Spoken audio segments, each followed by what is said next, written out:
Ladies and gentlemen, welcome back to the Nashville Tour Stop Podcast. Today we are joined by Laurel Sabadosh, sitting here with Casa de Phyllis. Hello, hello. Thanks for coming over today. Thank you for joining the podcast family. Yes, thank you for having me. I'm excited. I'm happy to have you. Episode 106. Who would have thunk? One. I started this in 2020 with a friend of mine, and it was all over Zoom. So I'm really happy now that I actually get to have my friends over to sit face to face, because having a conversation over Zoom is boring. Oh my gosh, yeah, and I couldn't imagine, like, what if your internet goes out? Did you ever have to do any remote work back during 2020? I did a lot of, like, music lessons online, but I didn't have to do, like, too many lessons Zooms. Online? I know, it's not fun. I know. I What, still were you actually taking guitar do lessons? it. Yeah, guitar and vocal. How did that work? Because, I mean, like, when you take lessons, they usually can be like, this finger right here, and then they poke at it, and they're like, this one's doing something wrong. Oh, yeah, it's not good. You have to continue to, like, move the camera. Not fun. I still do it now. I'm, like, so used to it. You still do the lessons over Zoom? Yeah, because I don't want to drive. Okay. I'm too lazy. So do you still take guitar lessons, or is it just vocal lessons now? And I do both. You do both? Yeah, I do guitar, like, it's really a guitar and singing, songwriting. Like, he kind of helps me with everything, but I do that once a week, and then I do vocals, like, once a month. That's cool. Yeah, I love it. You know, I took guitar lessons when I was in college, and I hated it. I was terrible at it. Really? Like, I'm I would consider myself a decent guitar player, but when somebody else was immediately like, you're doing it wrong, I was like, get bent. Like, I'm doing it right. I'm like, this is how I want to do it, and how can I make it even easier for myself? Because I don't want to do anything. How long have you played the guitar? I've played the guitar for like 8 years. Okay. Have you taken lessons the whole time then? Yeah. Okay. Yeah. Did you start teaching yourself, or did you immediately, like, day one was a lesson? I started teaching myself, and I played for, like, my aunts, and they were like, wow, you really need to take some lessons. So you're from Florida? Yes. What part of Florida? I'm from Clearwater, Florida. Which is near Tampa. Oh, gosh. I saw I forget what it was, but it was like beach girls. And I was like, I want to be a beach girl. Honestly, yeah. But when you live there, I feel like you don't go to the beach as much. You know? Really? Yeah. You think you'll go all the time, and then you live there and you're like, it's I'm not never special. going. No. But now I go back and want to go every day. Yeah, that's how I feel when I'm on vacation. It's like, all I want to do is go sit on the beach. Like, I tell people all the time, I want to retire and lie on the beach and eat hot dogs. Like, hot dogs. I just want to sit and do nothing. I don't think I've ever had a hot dog on the beach. I don't know. More like a pub sub. That would be great. But yeah, that does sound nice. So when did you move up here to Nashville? I moved here in 2018. So after I graduated college. Where'd you go to college? Georgia Southern. Okay, gotcha. Yeah, so I moved to Georgia when I was in high school. And then I went to Georgia Southern for college, and then knew I always wanted to live here. So What did you study? I did criminal justice and psychology. Like, dang. I know, not music at all. Fancy. I know. It was nice. I thought I wanted to work for the FBI, but here I am. What? Wow, you really kind of did a 180 there. No, I 100% did. What was it about the FBI that stood out to you when you like, I'm going to go be an agent? I feel like I was obsessed with Criminal Minds, and I wanted to do what they did every single day, and then I realized it's not like that at all. Sorry, we're watching Phyllis all of a sudden just obsess over Laurel. Yeah. She got out of her bed and she's like, I need to start smelling your sweatshirt right now. She definitely smells my dog. Yeah, so you have a dog, right? What's your dog's name? Stella. Yeah, I got her in college. I've had her for 9 years. I think it's hilarious when people give dog names after, like, old people names. Yeah. Like, I want to get another dog sometime and name it Fred. Fred? Like, I think that would be a great dog That would name. be a good name. I feel like I've never met a dog named Fred. Really? No. Fred or Susan. Yeah. Oh my gosh. Could you imagine, like Susan, get over sounds here. like she's like in her early 60s and complains about the salad at an Olive Garden. Oh my gosh. Yeah. Wow. I miss Olive Garden though. Yeah. Well, you moved here in 2018 then. So why did you choose Nashville over all of the other potential arts communities that you could have gone to? I came here to visit a few times for the CMA Fest, like years before, and when I was still in high school, and I just fell in love with the city, and I knew I wanted to live here. It was more about the city itself than really anything else. So I moved here right after college. I told everyone in college, like, just know my plan is not to stay in Georgia. Like, I will be in Nashville. I want to do that. Yeah, literally. I was like, I'll make it there. So, which acts do you remember seeing at CMA Fest? Wait, which what? Which like bands or artists? Oh, which acts? Miranda Lambert. That was like the first time I remember seeing her. Really? And I That's was like cool. upset. I became like so obsessed with her after that. Was that so you would have gone to was it the 2018 CMA Fest you went to? No, I think my first one was 2014. Oh, wow. Yeah, it was. I went like every year. I've gone like every year since. It's like my favorite week of the year. Yeah, I'm upset. That's my favorite word too. So you're going to hear it 100 times. So God forbid somebody who books for the CMA Fest, if you're listening. Yeah. We've got your Chevy front stage right here. I'm ready. I go every year to support. We've got your New Faces stage right here. Please. I would be so fun. Is that one of those like landmark goals for you playing CMA Fest? Yeah, I did something 2 years ago. It was an online event though, so I was like, I want to be on stage. Okay. It was still so fun, but you see everyone and all the up and coming people. I saw Kelsey Ballerini before she was Kelsey Ballerini, and I was like, she's gonna get huge, and she did. So it's cool to see how far artists come. That's really cool. Yeah. So for those of the like listeners that have never heard of you before, would you give a short description of like what your genre, your vibe is? Yeah. So I consider myself a country singer. Okay. I do a bunch of different sounds. I feel like I've recently released a bunch of different types of songs just to see kind of what people connect with. So, but I love singing country music. I feel like I have a little bit of pop in me as well. So it does feel very like traditional classic country, like classic country music. Yeah. Because you're definitely not singing that stadium Luke Bryan flavor. No, I'm definitely not. I try and stick with it because I love country music so much. So, and I hear all the new pop stuff coming up, and it's like definitely Really? It's cool to hear. I love it, and I'm always inspired by new people, but I try and stick with country. So I follow this Instagram account called There I Ruined It, and it does AI recreations of different genres of music, or it'll be like Johnny Cash sings Barbie Girl. Oh it my does stuff gosh, like that. what? It's crazy. Wait, I but have to they listen. had one go viral recently that was called What Country Music Sounds Like to People Who Don't Listen to Country Music. And I'll put it into the episode here. Truck, jeans, beer, girl, creek, boots, truck, tan legs, train, dog, beer, Dixie cup. Got a beer in my beer and a Chevy in my truck. Got a dog at the wheel, cut off jeans truck. Dirt road, back road, beer, moonlight, red, white, and blue, girl, Friday night. Like, it's that flavor of country music that I just cannot stand. But fortunately, I think we're kind of at the bitter end of that era of it, fortunately. Yeah. Because there's acts like Chris Stapleton and Lainey Wilson and all of these, like, and Kelsey Ballerini's and the Maren Morrises that are more like poppy. And then there's this like outlaw country kind of revival coming up. And I don't know, what the heck would you call Jelly Roll? Oh my gosh, I don't know. I feel like he's going towards the pop, but not real. I don't know. He's his own thing, right? Which is why he's doing so good. The Luke good. Bryan flavor of country music, I feel like, is finally just it's met they've come to the end of that dirt road. It is sad though, because I feel like the first people I really listened to, because in country, I didn't start listening to country until like high school. Really? Yeah, I grew up on like literally rap and pop and Britney Spears and and no country. So Luke Bryan and Jason Aldean were like two of the first people I ever heard, and I was like, "What is this?" Like that was your introduction to it then? Yeah, it was like, oh my gosh, what was my first song? Big Green Tractor. Like that era. I was like, wow, this is country. Country. It's almost like you would make a little bit of fun of it though, like growing up, because you're so used to not listening to that. So you moved here in 2018. Was the goal always to be a songwriter or an artist? No. There was never a plan B? No, not for me. Other than the FBI?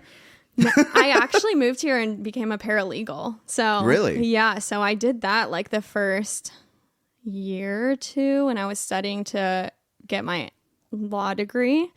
But I always have done music. Music's always like been in my life. I've just done it for me. And I always wanted to do everything that I saw everyone doing on Broadway. I would walk on my lunch breaks past everyone, and I'm like, what the heck? I want to be doing that. Why am I sitting in an they're office? having so much fun at 1:00 on a Tuesday. Yeah, literally. I want to do that. I'm like, what the heck? This is what I want to do. So then I ended up quitting my job and thinking I was going to go back to school in 2020, right before everything shut down. And then I went home for the break and started posting on a fake Instagram account music. And it just kind of went from there. And I've not stopped music ever since. So let's go back to Clearwater, Florida. What was it like growing up there, trying to establish yourself as like a hobbyist musician, rather? Like, where did you get your start in Florida? I don't remember ever not singing. Like Really? when all my friends were hanging out, I was in my basement singing like Britney Spears and dancing and making my parents pay fake money for a fake ticket to my show in the basement. Like I loved it. I've always sang. And my aunt, her husband, he owns a recording studio. So that's awesome. Yeah. So for my birthdays and everything, I would just have them there. So I've always had music in my life. I tried to learn to play the drums. That did not work out too well Was for me. songwriting always part of it, or did that come in later? That came in later. It was always just the music before. Yeah. What was the first song you ever wrote called? Oh my gosh. I don't even remember. It was about a drinking beer, which I didn't even drink beer, but I listening to How Luke old were Bryan you? and everyone. I was like 16. Like it was when I was a lot older. I didn't start till like high school. I didn't even realize like the idea of writing music. I feel like until I moved to Georgia. So I moved to Georgia, and a couple other people also liked music, and I was like, oh, you write your own stuff? Like that's so crazy. I just never thought that was a possibility. So was it that early college experience that kind of fortified the desire to write more music then? Yeah. Once I moved to college, it was more of like a therapy for me. I was always like writing in my room for myself and never thinking anyone would really hear my music. So, well, if you've been in music your whole life, how has your creative process changed over the years? it's still changing like every day. I feel like I was so inspired by artists, and when I first started, I would almost take melodies from certain songs and try and write my own words to it. And then I changed from there to create my own melodies and just playing on the guitar to doing just words. I write so differently. And then moving to Nashville, it's like you have to learn to write with other people. You're not really writing for just yourself anymore. So I totally feel that. I've been booking shows in town for almost 6 years now. Okay. And you're new to me, relatively new to me. Yeah. And since I've been watching you more closely in 2023, I've noticed you've been performing out a lot more than you ever did before. Yeah. How has that affected your process? Like between just being a hobbyist level person versus somebody who's now a full-time musician and you're able to create freely? Yeah.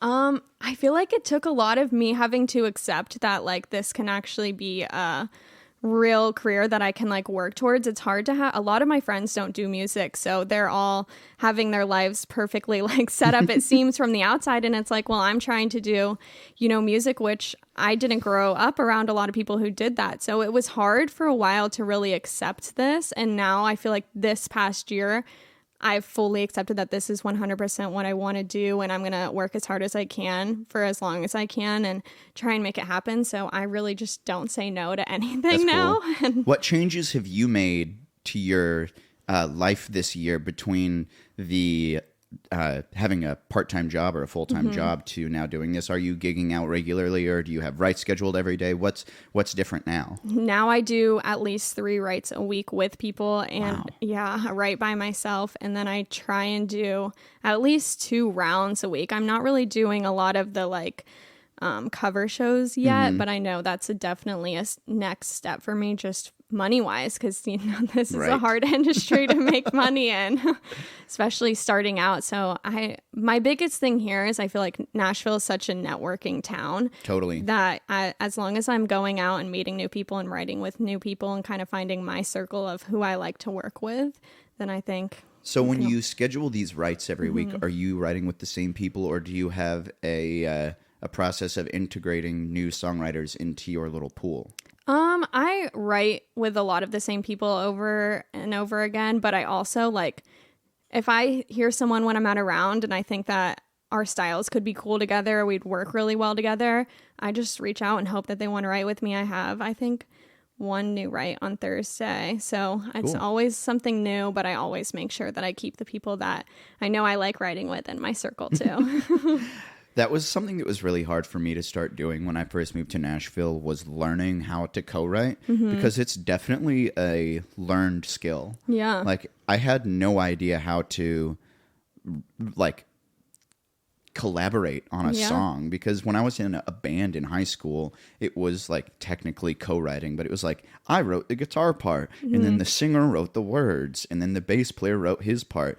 But now it's like we're all trying to create this one gigantic amorphous blob, and it's like you wrote some words and you wrote some of the guitar and I wrote some of the words and I wrote some of the guitar, and trying to find your place in a co-write is something that's always been kind of awkward for me. Yeah. Because there's some people who are brilliant lyricists. Yep. And I'm not. You have some funny songs though, so you can throw like your own spin on it too, Yeah, and that's something that has been hard for me lately, is like, because people assume because I play so many funny songs that that's all I do. Yeah. And then I'll play a serious song and someone's like, when did you write that? Yeah. I'm like, a week ago. And they're like, there's no jokes in it. I'm like, correct. Everyone's used to the jokes. There's no inappropriate Yeah. jokes in this one. Yeah, but that's cool because then you can spin stuff off because everyone writes such serious songs Totally. usually, and then you are a good like spin off of everything. And when you throw in something like everyone else is doing, it's almost like people want to listen more.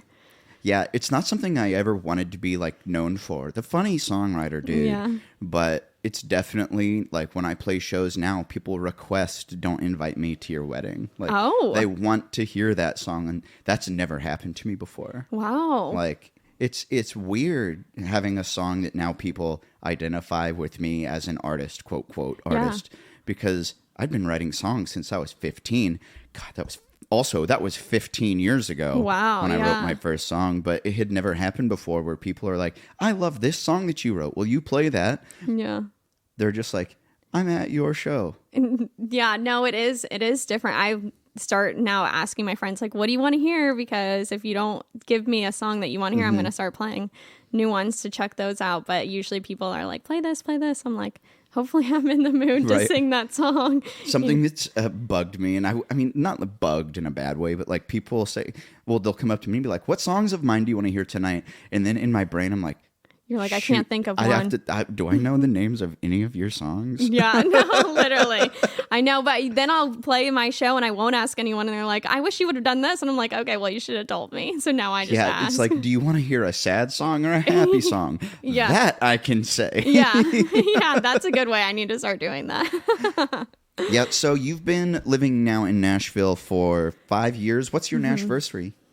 Oh my gosh, I don't even know. I was thinking about this the other day. I think it's in March, but I honestly don't even remember exactly when I moved. So you are coming up on 6 years here. Yeah, it's been a while. It's crazy. So I was talking with a friend of mine named Michael earlier today about a shift he's seen in the music industry, and something that I've noticed as well. But I would like to hear your thoughts on how things have changed from when you first moved here to now, because obviously, like, 2020 with COVID and TikTok becoming a huge part of it has dramatically altered our industry. But like, what have you noticed as far as just like our little community bubble of Nashville that's changed from when you started versus now? Oh gosh, I feel like for me, the biggest thing I have noticed is the social media. I mean, I think that it's just taken it to a whole new level of even competition wise. It's like these people that you don't even know how they're making their sound, and it's like blowing them up, and it's crazy. But Nashville itself, I think it's just, I mean, more people move here every single day. And so everywhere you look, it's always going to be great artists. But I don't know. It's hard because when I first moved here, I wasn't really as invested in the music scene as I am now. So it's hard to like compare exactly like from when I moved here. But a lot of people that have been playing rounds and stuff here for so long, it's like I found them on TikTok. So it's crazy how like you could be here forever and get blown up on social media. Like it's mind blowing to me how much that's changed. I sound like music. such a grandpa complaining about social media. It's hard. It's like the worst part, I think, for me, at least. Same. For me, I struggle with social media because now that I'm 30, I don't love scrolling through Reels or TikToks. Like, I never really cared about that, but I care way less about posting on my personal Instagram now. Yeah. It's not fun like it No. used to be. It's just, it feels more like sometimes fake to me to be posting. And I feel like that's why I do so many shows, so I can go in person and get more of a personality out of like people who are listening to me than just when I'm posting on social media. But you have to do it these days or else. I mean, it's really beneficial, I feel like, for any artist that wants to do it. So I really try and do it, but it's hard totally to keep up. artificial, and I won't get on my soapbox about the staged TikTok videos. Oh my gosh, yes. But lordy, that's just a whole thing. But something that I've been noticing a lot lately too is social media fatigue, which is in the way of people posting like, and I've seen like these exact words, but like obligatory post for my show tonight. And I'm like, you feel obligated to tell people you're performing? Oh my gosh, you no. feel, because obligatory sounds like a negative Yeah, word. it does. It's like, oh my gosh, you know, it's someone like, else can take that spot. If you don't want to do this, just don't do it. Yeah, exactly. I love when I do shows because I actually feel like I have something to post about. It's the days that I don't have shows and I'm like, okay, what can I post on here, you know? Right. And even like with the live shows, I take advantage of those. I really try and get as much content from those so I can post it so I don't have to be doing all the fake videos and stuff like that for TikTok especially. But one of the things that TikTok has taught me is that like you have to promote the same thing a bajillion times. And that it's annoying for me as a social media consumer's perspective, seeing the same lyric video or the same song, you filmed it in front of your house and now it's in your bedroom and now you're in your car.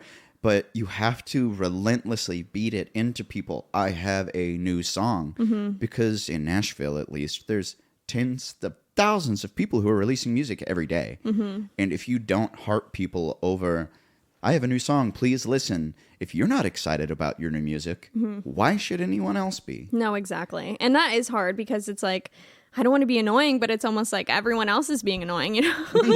We're all being annoying on the internet together. Like, at least I can see that everyone else is doing it, and I'm almost not doing it enough because, again, I grew up with all these people who aren't posting about their music every single day. So it's like, hello, here's me again and again and again and again. Please listen to my song. And they're like, we've already listened. I'm like, I'm trying to reach someone else. And then there's so many platforms now where you can find people, but it still feels like Instagram and TikTok are the cream of the crop on how to discover people. For sure. You feel the same way? Yeah, for sure.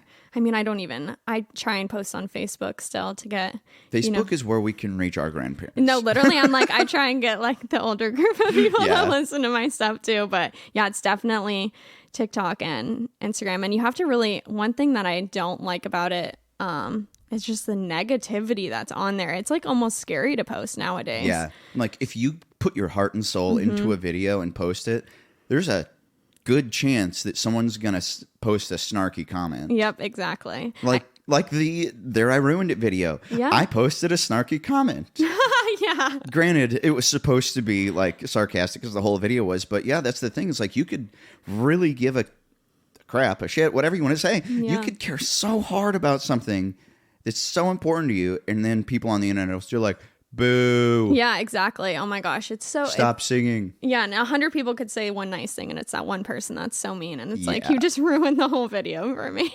Yeah, if you don't have anything to say nothing at all. Yeah. That people on the internet do the exact opposite. The exact I have nothing opposite. to say, so I'm going to say everything. It's almost like if I don't get a bad comment, I didn't get enough views. Like, I just kind of wait for one. Yeah, I definitely have the fatigue of trying to post all the time. And even with some of these, like Facebook, or I guess Meta has the creator studio where you can schedule all of your posts and everything. Oh, yeah. I haven't used Even that. platforms like that aren't perfect because I scheduled all of my week's posts for this week only to realize that one of them didn't go up and only went to Facebook instead of both Facebook and Instagram.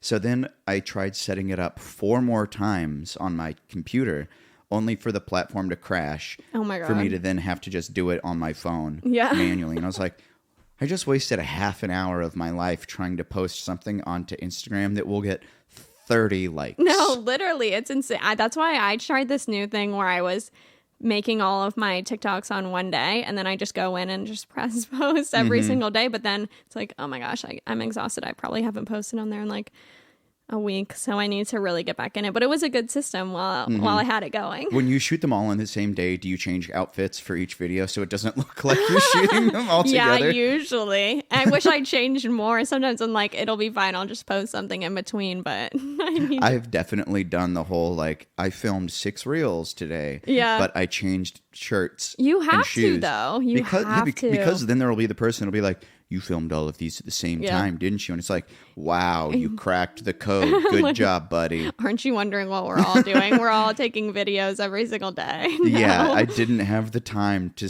record a 90-second video 6 times this week. No, I literally. had an hour free one day. And I feel like everyone does that. They have like their one content day, and it's like, that's why I really rely on my live shows, so I don't. So with your being a full-time musician now, do you have those like set scheduled days where you're like, I'm shooting content today and today I'm doing social media? Do you have it broken down like that? I have like planning out social media days like and stuff like that, but not really content. Every week I feel like it changes. I really like am a scheduled out person. My calendar is like super psychotic. Type A. You're talking to the same person. It's so ridiculous. And I try and make sure like, oh, this is the day I'll be doing this. And since I'm doing this, I can also throw this in there. If I have shows, I try and be ready extra early so I can get some content before. But I really try and make it to where it's more easier for me to get things done than more stress and having to, okay, today I need to get fully ready just to take content. It's like, no, I'm going to get ready the day I have a show and I'll just get ready earlier. So I don't know. The easy way, I don't know. The smarter way, maybe? Well, hey, let's take a quick break and we'll come right back with Laurel Sabadosh on the Nashville Tour Stop Podcast.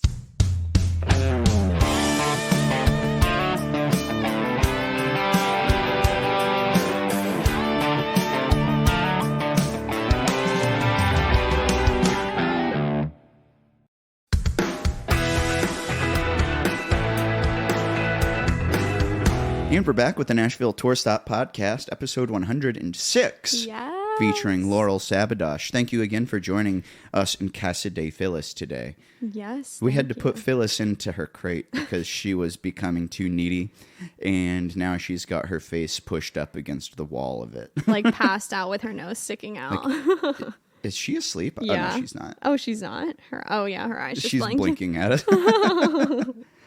Well, we spent a long time chit-chatting in the break, but I would love to know more about your creative process and how you go about choosing the songs that you release. Because you said you just released a bunch of different varieties, right? Yes. So how did you go about choosing those songs versus what a lot of artists do? And they're like, I'm going to release a specific style this time instead of this shotgun method that you've approached this time. Yeah. So I feel like this is such a learning process. I feel like I'm always wishing I had done things a different way or happy I did it one way. But so the first song that I ever released, I recorded before I ever played any live music out. It was like right after COVID happened.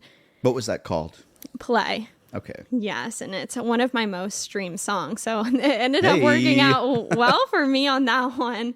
And then after that, I worked with one songwriter, Britton Cameron, and did, I think 6 songs we did together and ended up recording all of them. I played them out maybe a few times, not much, because I wasn't really playing live once I got back into town after the shutdown. And recorded all of those, and I've just been releasing them one by one, but now I play so much that I see what people like from all the shows, and I feel like that's how I'll determine my next set of songs that I want to release. Well, that actually brings up a great point, because that's what I wanted to ask next, is how you think the year of playing out way more has influenced your style. Oh my gosh, so much, because I feel like too I write so much with a lot of people now that I almost like forget to write by myself a lot. So it's nice to like test all these songs that I write with certain people and play them out, or compared to the songs I write by myself. And it almost gives me like a little bit of more confidence that like, hey, I still can write some songs by myself and don't have to do it with everyone, which is so nice. But it's also nice to hear like, oh, people like this song that I was unsure about compared to like this one I really, really felt confident about, and they didn't like it as much, and maybe I played it wrong that night or something. Mm-hmm. But it's good to see what other people think, because in the end, they're the ones who are listening to the music. Right. Yeah. That's a funny way to approach. Funny is the wrong word, but an interesting way to approach it, because I know some bands like who sings "Creep." I'm a creep. I'm a weirdo. That's not Incubus? I have no idea. Gosh, it's an interesting thing to bring that up, because "Creep" by Radiohead is one of those songs that the band wrote ages ago, and they hate playing live now. Oh yeah. So I can't imagine having a hit song and hating playing it. Yeah. And it's like, because at a certain point, what you're saying, to your point, is that it's all about the fans, what they want to hear. It is. And it's like, if you write a song that somebody wants to listen to, why would you deny them the ability to buy a ticket to hear that song? Yeah, exactly. And even one of my good friends, she works in the music industry, and she's always like, you have to play like the song that you have out. Like, you can't not play that. I was playing Play, because that's all I had out for a long time, at every single set. And it was like almost to the point where I want to try all these other songs. I don't want to keep playing this song, but it's like, that's what people know, and they come to maybe hear that one song that you have out. So you should play it. And it does get, I don't know, I don't want to say tiring, because I love that song, but it's like, look at all these other people that you go to see. You want to hear that one song, and if they don't play it, then you're let down. So like, it doesn't make sense to release a song and then never play it again. Exactly. Because then people will forget that it exists. Yeah, exactly. They'll get lost in the mix of all of these songs that get released. And that's going back to what we were talking about with TikTok. You have to constantly remind people that you have this song. And the life of a song can go on for a long time, as long as you don't, I don't want to say give up on it, but you know what I mean? Yeah. Like, if you keep playing it at your shows, people eventually might be excited to hear a new song, and then you can try out the new one.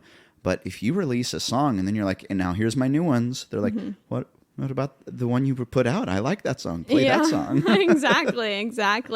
And like, I feel like I've even recorded like some songs, because the first time I recorded, I did 4, and I only released 1 out of those 4. Really? Yeah.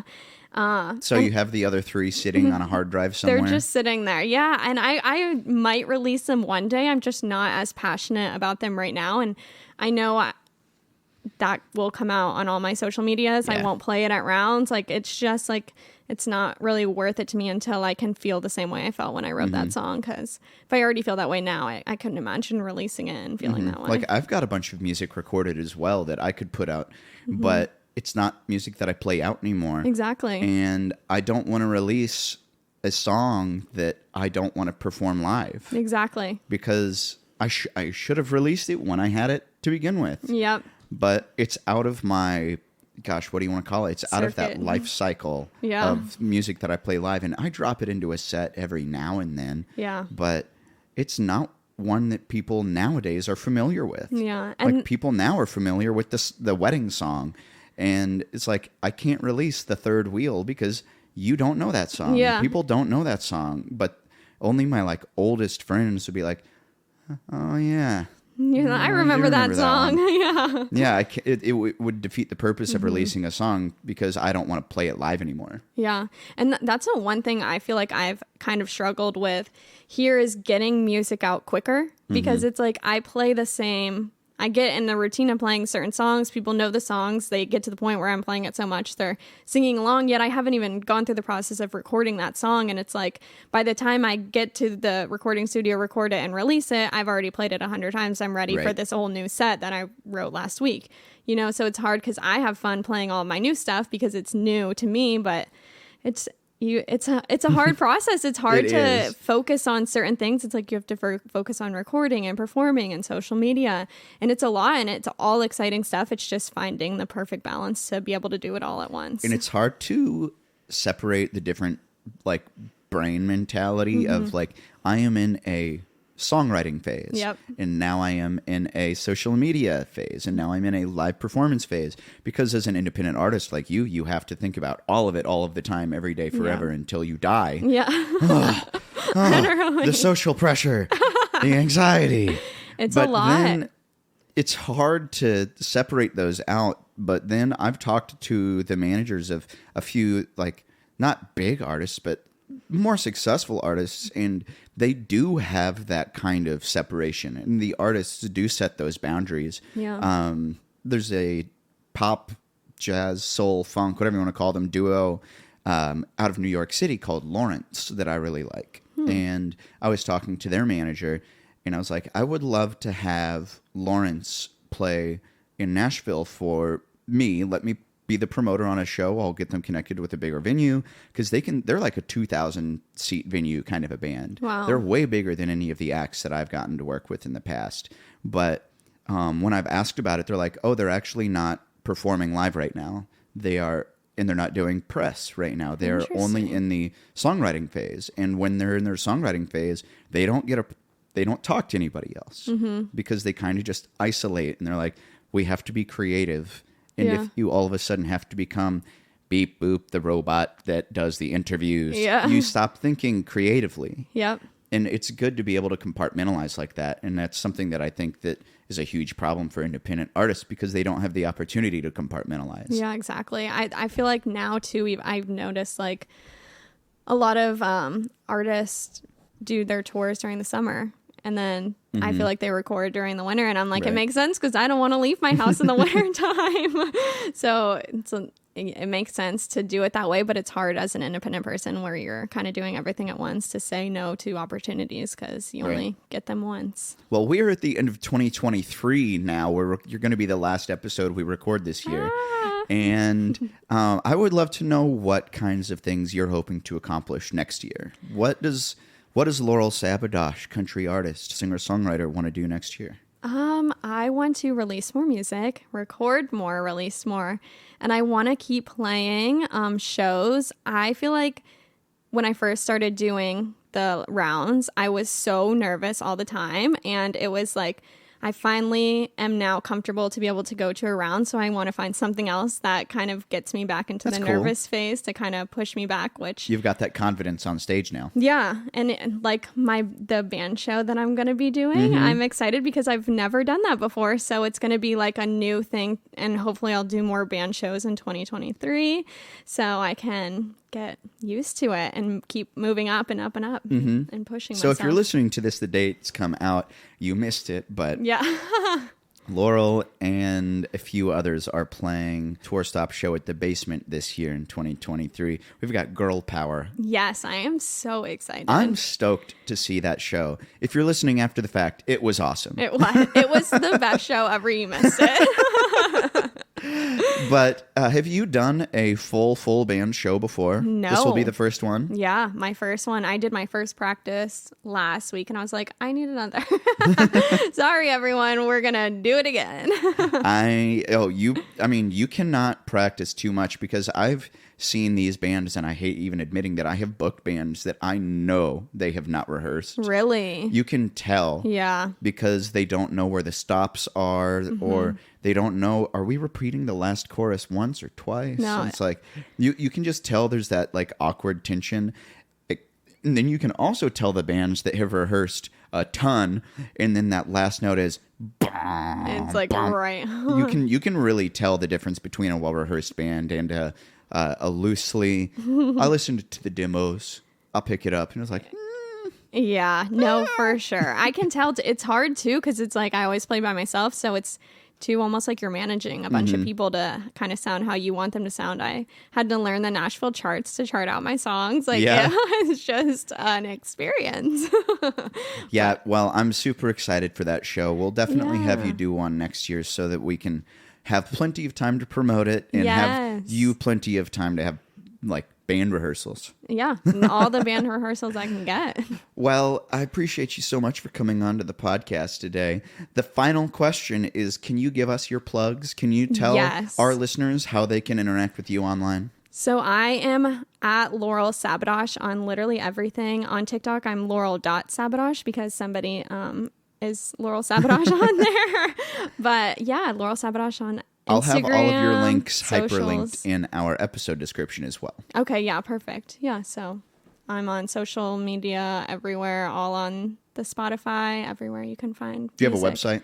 Yes, laurelsabadosh.com. Oh, who would have thunk? No, I try and make it simple because my name's a little difficult, so I have to keep the tags more simple. Well, Laurel, thank you for joining us on this week's episode of the podcast. Yes, thank you so much for having me. Would you like to say anything else before we close this week's show? Yes, please go listen to all my music. I have like 6 songs out, and 6 or 7, and also a Christmas one. So this one's going to be released before Christmas. This will be out before Christmas. Yeah, so go check it out. Christmas is calling me. So go listen to Laurel Sabadosh online. Yes. We'll have all of her links tagged or hyperlinked or whatever it is. We'll have them available in the episode description here. You can also find us at Nashville Tour Stop on all of your social media platforms. If you'd like to find our full live event calendar, we have that at NashvilleTourStop.com. More importantly, just come hang out with us at a show. You can meet me. You can most likely meet Laurel. Yes. And we'll come back next year. Oh my gosh. 2024. Oh my gosh. We're going to come back into the 20s full swinging. Not me saying 2023 earlier. I'm clearly very confused. Well, happy holidays, y'all. Thank you so much for listening to all of our podcast episodes this year in 2023. Don't do anything I wouldn't do in the meantime. Give us a follow, and we'll see you in 2024. But until then, please do remember that all roads lead right back here to the Nashville Tour Stop.